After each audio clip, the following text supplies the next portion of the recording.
In this video, I'm going to show you how to use an extension that will tell you exactly who is in a Google Meet at a particular time.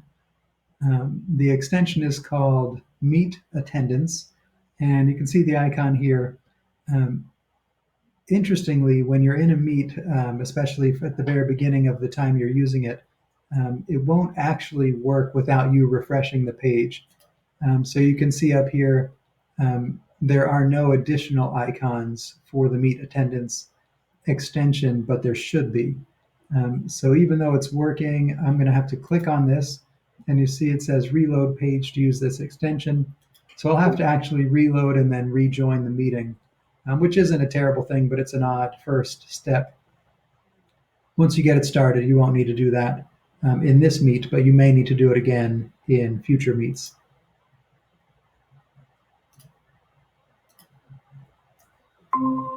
So I've rejoined my meet. You'll see my student is still there. I have muted my microphone and my webcam. So the webcam you're seeing is just my student. And now when I go into these tabs, I should see this additional tab is the Meet Attendance tab. And it really is just a way for you to see who's in your meet at any given moment. What it does basically is it creates a Google Sheet, and that Google Sheet will continue to populate every time you click into the People tab. So I'm going to show you how to use it. It's very easy. There are two buttons. This one button is to create the spreadsheet itself, and this button is to create separate sheets inside the spreadsheet. And I'll show you why that matters in a second. First, if I click on this button, it will actually go to the spreadsheet for this class. And you can see I have taken the list or produced a list of who's in the meet several times already.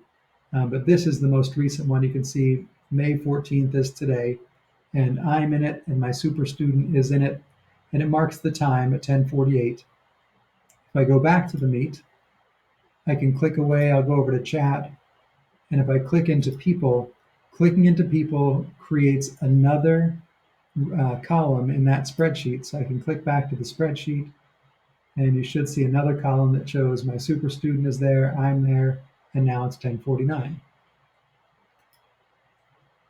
Let's say I have this class again tomorrow, or 2 days from now, I guess, and I want to start a new sheet. So I just click the new sheet button on the left.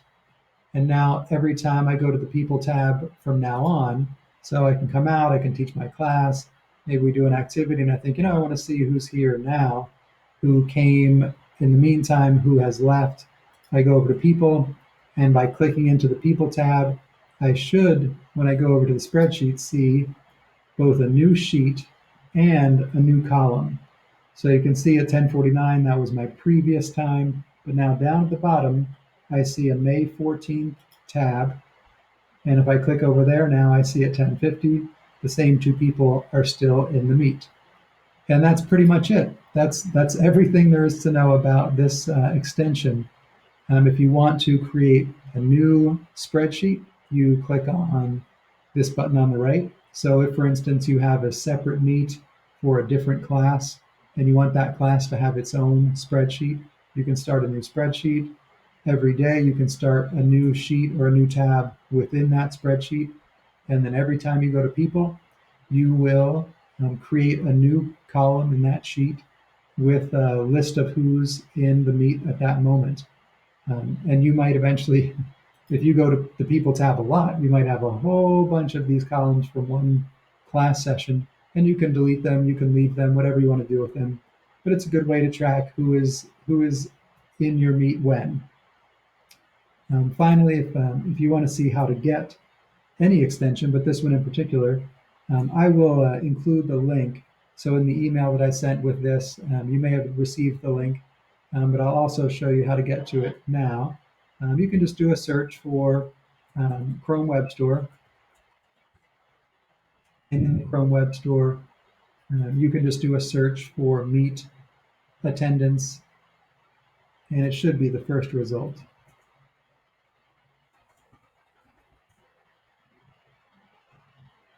Yep, there it is. It's that red apple with the check mark in it.